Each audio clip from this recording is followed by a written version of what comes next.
Queridos, hoje eu quero falar acerca de como a família pode vencer as suas crises no mundo de hoje. E eu queria que você abrisse a sua Bíblia para a nossa meditação,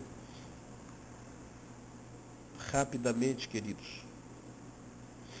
Mateus 7, versículo 24 a versículo 27. Nos diz o texto da palavra de Deus: todo aquele, pois, que ouve estas minhas palavras e as pratica será comparado a um homem prudente que edificou a sua casa sobre a rocha. Caiu a chuva, transbordaram os rios, sopraram os ventos e deram ímpeto contra aquela casa, que não caiu, porque fora edificada sobre a rocha.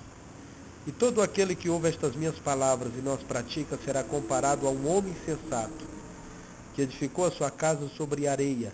Caiu a chuva, transbordaram os rios, sopraram os ventos e deram com ímpeto contra aquela casa, e ela desabou, sendo grande a sua ruína.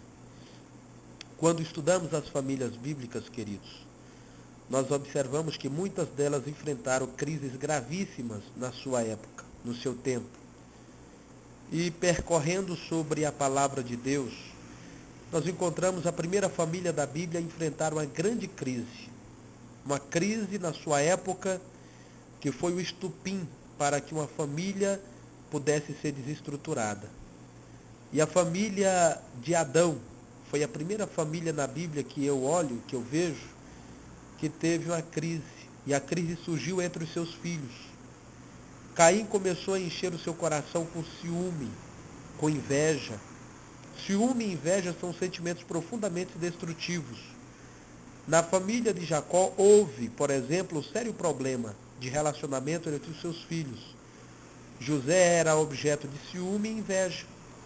Seus irmãos rejeitavam os seus sonhos, se revoltavam contra o pai, por este ter preferência por José. E mais tarde o venderam como escravo para o Egito. Na família de Abraão houve uma grave crise entre Sara e uma serva chamada Agar. Deus havia prometido a Sara um filho. Sara não esperava o cumprimento da promessa de Deus, por ser já avançada a idade, e Abraão também ser avançado em idade.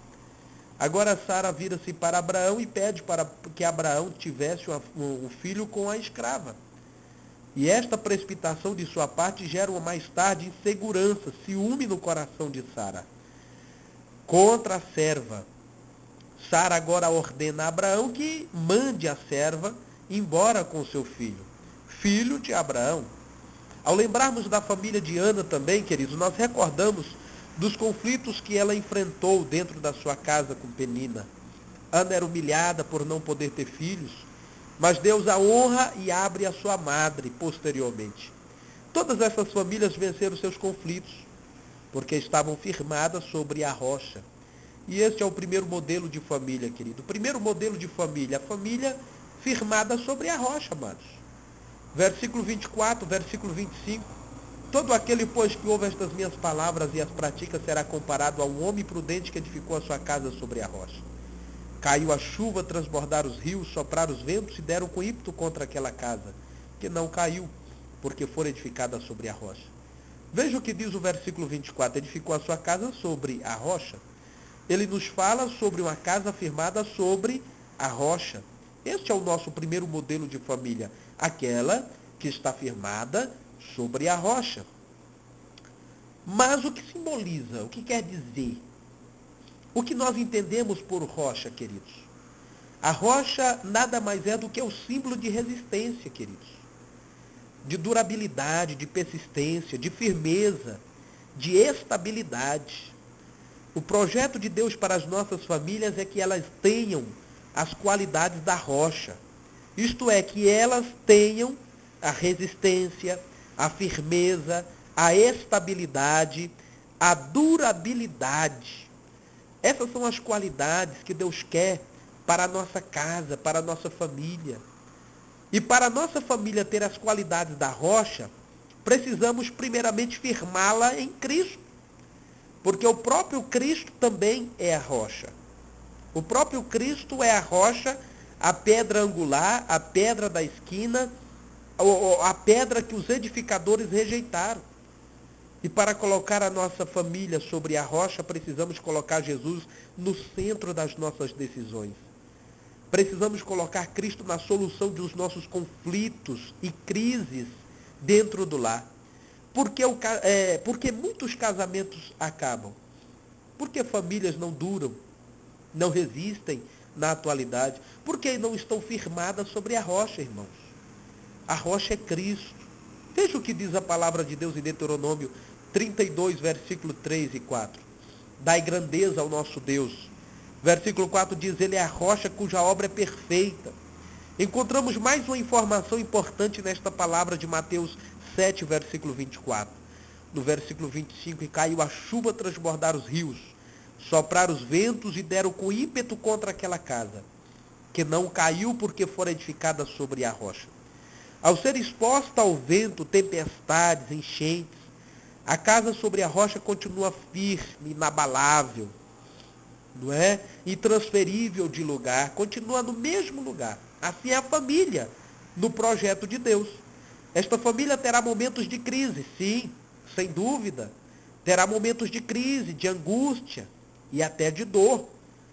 Mas ficará firme e inabalável, porque o Senhor Deus que está no comando desta família e ela jamais será abalada. Quando hoje para a realidade, ou quando olho para a realidade, olhando hoje para a realidade de sua família, meu irmão, de sua casa, de seus filhos, dos relacionamentos que existem em seu lar, no ambiente de convivência que há em sua casa, você pode concluir que a sua família está firmada sobre o quê? Sobre a rocha, sobre a areia? Porque nós devemos ter cuidados, queridos, quanto ao relacionamento da nossa família, dos nossos filhos, com quem eles estão andando, com quem eles estão se relacionando, o que eles estão fazendo, com quem eles estão falando no MSN, no Orkut, no Facebook, no Twitter, com quem eles estão se relacionando, nos colegas, os amigos, os vizinhos, enfim, com quem eles estão se relacionando. E nós que somos pais é que temos que olhar, é que temos que ver. Você está entendendo, meu querido? É nós que temos que ver, edificar a nossa casa, não é? Construir, ajudar na construção de bons relacionamentos. O primeiro modelo é aquele que está firmado sobre a rocha. O segundo modelo, irmão, é a família firmada sobre a areia. Versículo 26 e 27 diz, e todo aquele que ouve estas minhas palavras e não as pratica será comparado a um homem insensato que edificou a sua casa sobre a areia. Caiu a chuva, transbordar os rios, soprar os ventos e deram com ímpeto contra aquela casa. E ela desabou, sendo grande a sua ruína. Eu vejo uma ilustração. Nessa ilustração mostra que na Itália existe uma famosa torre chamada Torre de Pisa. E ela foi construída sobre um solo instável, como a areia, por exemplo. E por isso começou a ficar inclinada. Os engenheiros tiveram que reforçar as bases dessa torre para que ela não caísse. Mas o moral da história é do mesmo jeito uma torre afundada, né? Uma torre, né, afunda se estiver firmada sobre a areia. Há muitas famílias que estão em processo de ruína. Não desabaram ainda, não caíram ainda, mas está em decadência. Por quê? Porque não estão firmadas na rocha, estão firmadas sobre a areia. Jesus fala no versículo 26, edificou a sua casa sobre areia. Areia é símbolo de quê, irmão? Areia é símbolo da incerteza, da inconstância, da instabilidade, da incerteza, né? Daquilo que não temos plena convicção de que durará muito, né? Porque é um solo que não tem firmeza. Mas o que representa essa areia para a família? A areia é a falta de Deus, queridos. A falta de Cristo. A falta de perdão, a ausência da comunhão, a ausência da oração dentro de casa, no lar, da comunicação no lar, do diálogo. É a intolerância que predomina os lares dos cristãos e das pessoas sem ser cristãs. É o ciúme. Às vezes, muitas das vezes, o vício, o alcoolismo. Não permita, meu querido, que a sua família seja destruída. Firme a sua família em Cristo Jesus. Coloque o seu lar dentro da oração. Coloque o seu lar dentro de Cristo Jesus, dentro das melhores expectativas de vida, de comunhão, de resistência, meu querido. E eu quero lembrar ainda mais a você, meu irmão, que a família de Jó estava destruída quando tudo aconteceu com Jó, quando ele perdeu tudo, quando ele estava na ruína, no fundo do poço, nas profundezas da sua angústia. Jó ergueu ao céu 16 vezes a pergunta: por quê? Por que estou sofrendo? Por que perdi os meus filhos? Por que minha dor não cessa? Por que o Senhor não me mata? Por que o Senhor não responde às minhas orações?